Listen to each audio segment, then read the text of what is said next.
Come with me? Yes. When I came with you, I came back once again, and this is the second time. That time I stayed 4 months, and this time I just arrived again. What is the program now? Well, I came to see you in Karoli. I didn't know you were in town, and I was down the street and I saw Gurudas. So I went over and said hello to him. And he and someone insisted that I come live with him.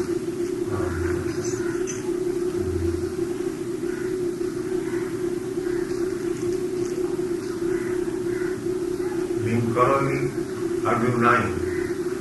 Well, you've heard of Richard Alfred? A man called Baba Ramdas. You know Richard. Balaram, yes. Baba Ram. Oh, Baba.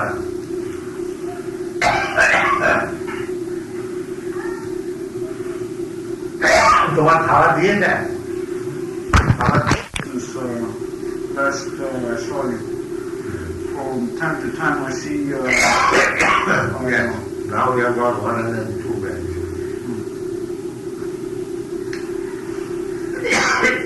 Mexico City, I have been there.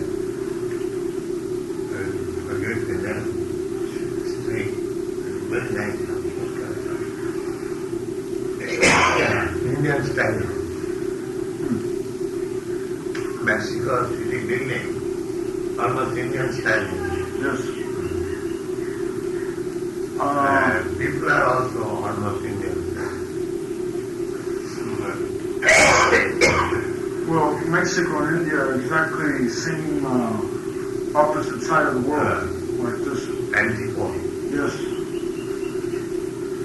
And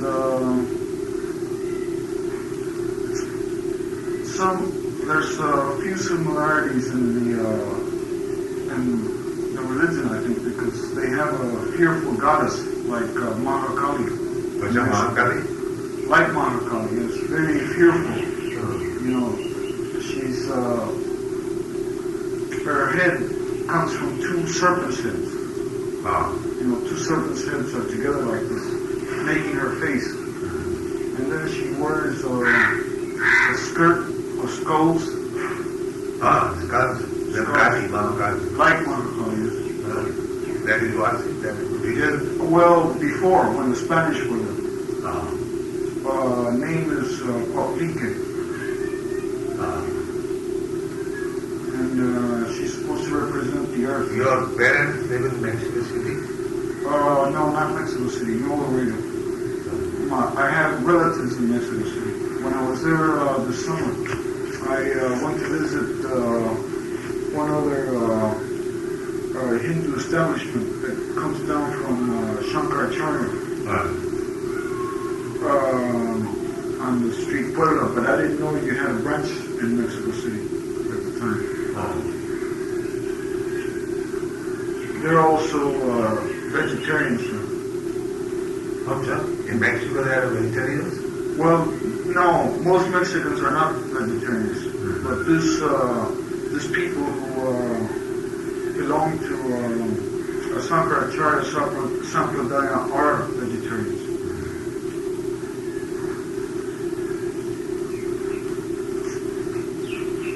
Where does the name Maya civilization come from? I think it's probably just a coincidence that the name is Maya, more than, you know.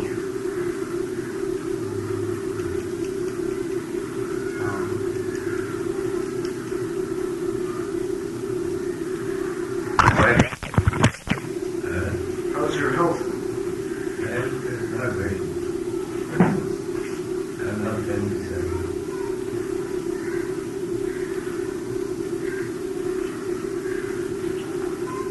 So much study for this we take more, you will not have. The dada, if you take, you will less. Yes.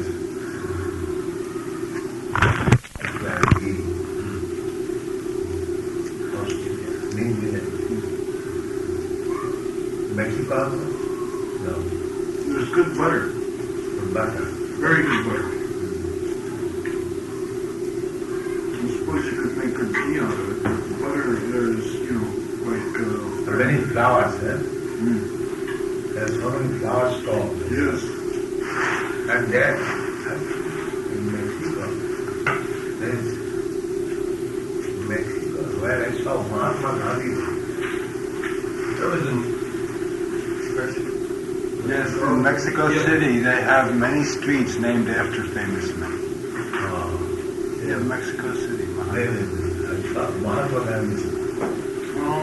Yeah, I can't remember, maybe. There's Just by the side of flowers. Yeah. I was a friend, Mahatma Gandhi.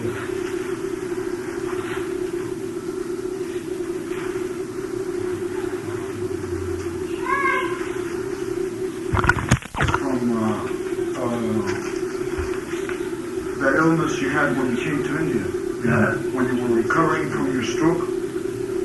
Oh. I think you look in better health than... When I was... Yes. Yes, then I had no stroke. You still have massages every day? Yes, one day here, one day there.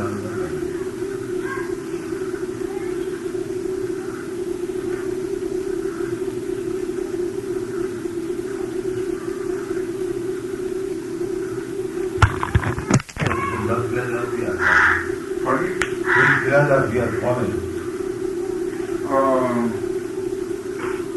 Both Buddha philosophy and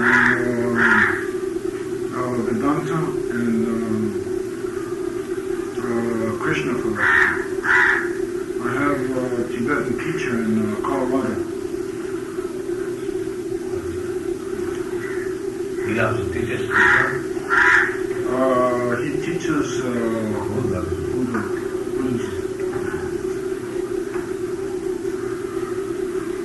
How will adjust Krishna together and Buddha? Well, it's just a different approach. But I don't think there's any fundamental difference. I mean, if you have the ultimate consciousness in one, you have it in the other too. Oh, that is different.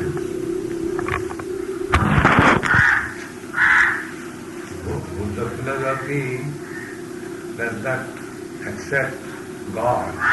It's an atheistic approach. It's an atheistic approach. No soul, no God. Our Krishna philosophy is God, soul. Vedanta philosophy is also God. So Buddha philosophy is different from Vedanta philosophy. The approach is different, yes. The approach is different. Approach? The end is different.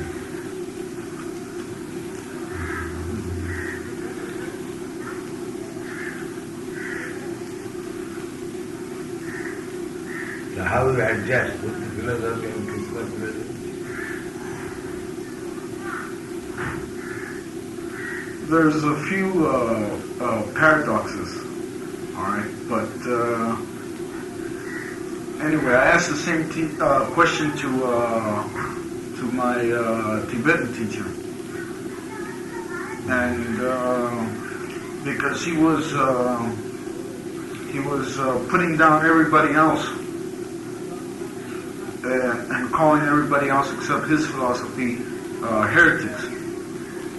So then I asked him, I said, now this experience that all these different people say that they have achieved, I says, is it substantially different or not? Achieved? Achieved, have a king. And then he started to say, well, if they believe in an external God or something like that, then it is heretical. I says, but nevertheless, as is like in the writings of, say, Meister Eckhart or the different mystics, they all seem to describe their experience in pretty much similar terms. And so I asked him, does this mean that the experience is different or not? So then, he finally says, well, he didn't say it directly, but what he said is that if you want to get the experience of touching something to find out what hot is, he says you may have different motive. Like some people may do it because it's pretty, some out of curiosity, or different motive. In other words, he admitted that the experience finally was the same, even though the approach was different. And the approach is different. Suppose if the approach is to fire, the approach may be different, but the heat or light is there. So that is the approach fire. But if you are approaching something else, how the same experience is there? If you actually approach fire, then the approach may be a different way. But because it is fire, you will experience heat or light. We're approaching. But if the approach is different, then how will you experience heat or light? Yes, but what are we approaching? Huh? What are we approaching? That's what we explain. Yes, We the say absolute. we say approaching Krishna, the absolute. We have got Krishna's form, we have Krishna's name, we have Krishna's address. First time, just like you know me, I know you, because I have got form, you have got form, I know your qualities, you know my qualities, therefore you know each other. But if the approach is void, then how the approach is the same? There must be something tangible, then the approach is the same.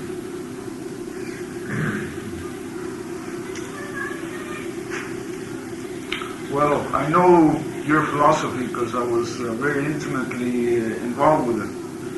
But I still believe that if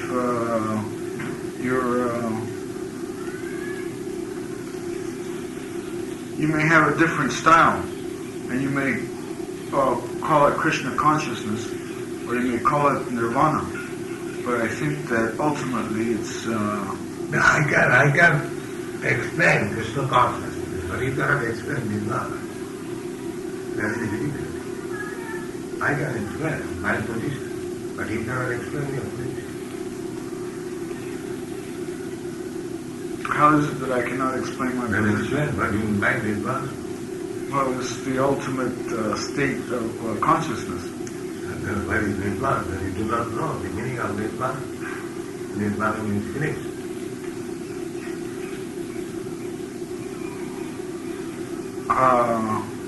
Yes, I think everything finished. Why? etymologically it means no wind. No wind.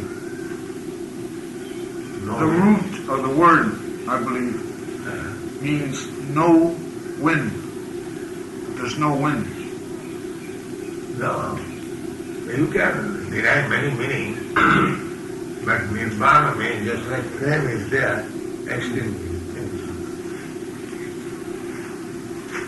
That's not the way I understand Nirvana. That's not the way I understand Nirvana. But this is the meaning, dictionary meaning. Nirvana. Nirvana means there is flame, and extinguished. This is nirvana. You want more vegetables and porridge? Really?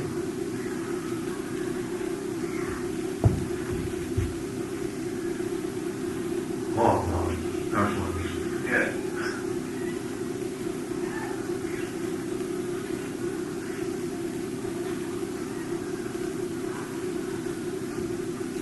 If if it is an extinguishing, it's only an extinguishing of desire. If there is an extinguishing. So if your desire is extinguished, then what you are? But it's not extinguishing a desire, it's transforming a desire. Like this is That one. is not extinguishing. Right. But in a sense it is the flame of... That we say, we don't extinguish desire, but we purify it. That is all. Right. But that is not the word, Nirman. Nirman is finished. Well, the way it's interpreted, by the people that practice it, is that you don't extinguish your desires either, but they're transformed into the Buddha principles. They say this is the meaning of Mahayana Buddhism, is that you learn to identify the desire passions with the Buddha principles, and so they become transformed, so that transformed to what? Well, for instance, lust is supposed to be transformed into compassion, and the other passion desires are Then it transformed is to not something else. Nirman. It is purification. Then that is out. That's not Nirman. Just Well, like this is what I mean by you nirvana. are moving, but there is one Nirman. Suppose I take out your eyes. This is one thing. And I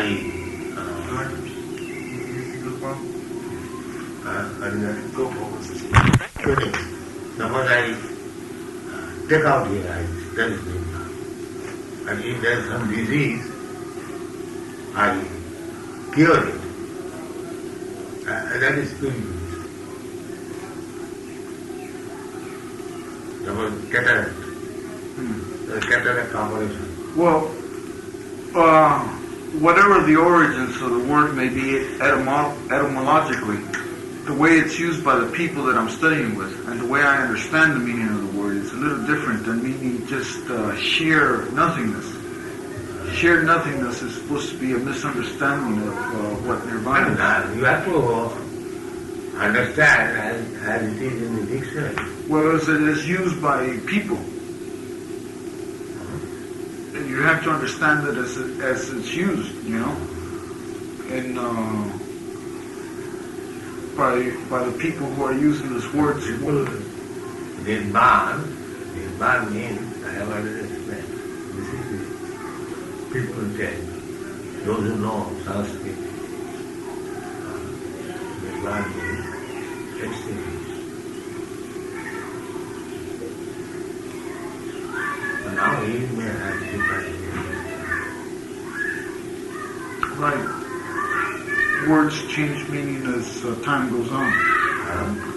Words, the root may be one thing, but then as time goes on, the word doesn't remain the same that's used by...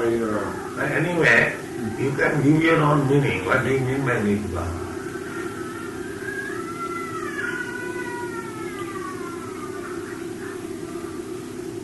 Nirvana is identifying your passion desires with the innate Buddha principles in this system. Like the symptoms, symptoms of life. In this system. System, what is that system? The Mahayana Buddhism. What is the practical? The practical result. Huh? The practical result is I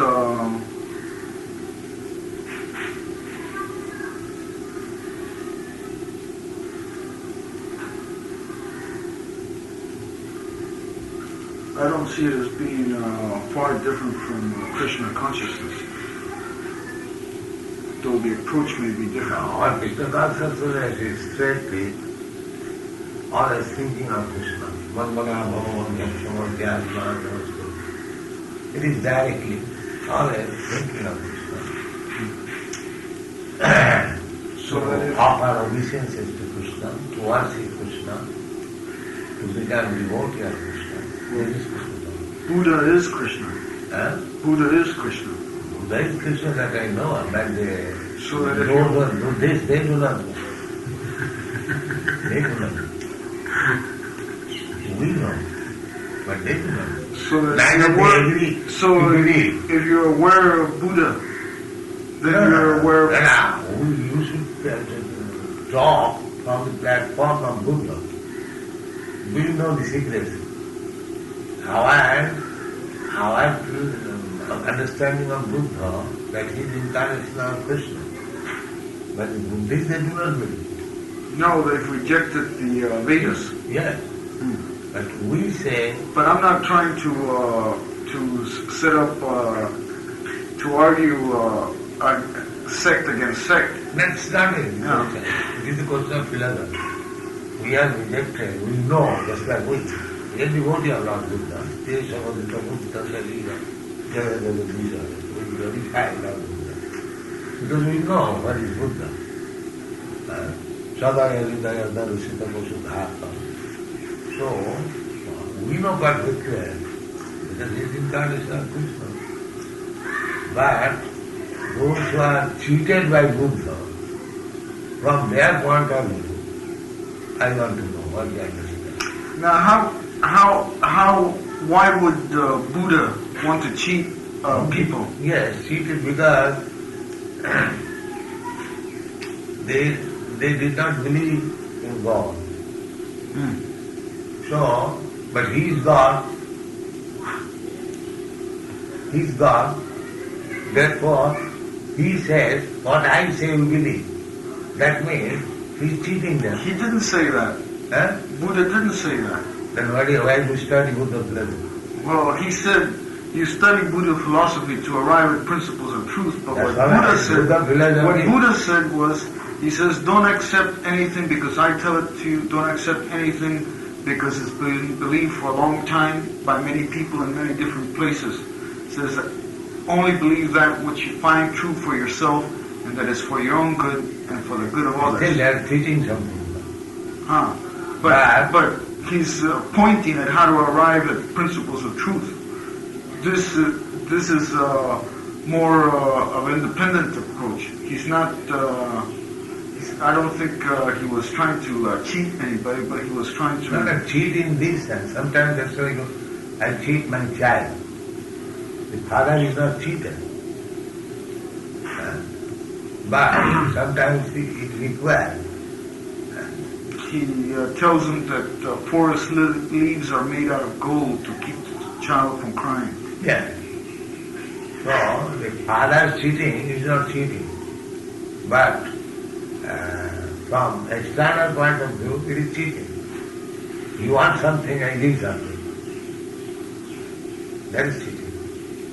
But that cheating is good for you. When father cheats the child, it is good for the child. But it is cheating. Therefore, cheating is not always bad. Yes, a great Buddhist saint once said the same thing. Says that all the scriptures and everything, it means just this, is that it's pretending that forest good lessons. Leaves are made out of gold to keep children from crying. Meaning that you have to arrive at truth from your own self, your own understanding. Nobody can, no blind following, as you yourself say. I remember correctly that you used to preach and say that you shouldn't accept anything blindly. Right? In the Bhagavad it is said, Sammohaya Surad Visham. Lord Buddha appeared for treating or believing the atheistic person.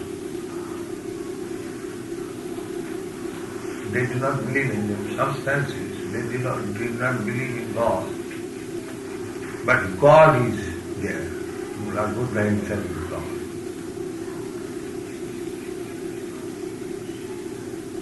It's like, in fact, I don't want Ramanuja, but it comes in a different place.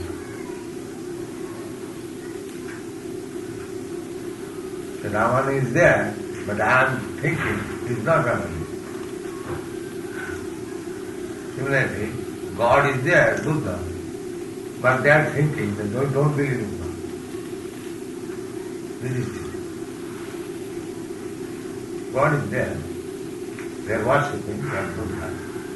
Exactly as we worship Krishna. Then is it not teaching? Then how did they say they don't believe in God? They are made to believe in God in a different way. That is it. And that is a good point.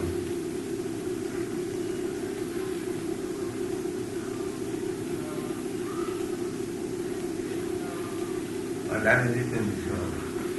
Sammohaya Smrtisham.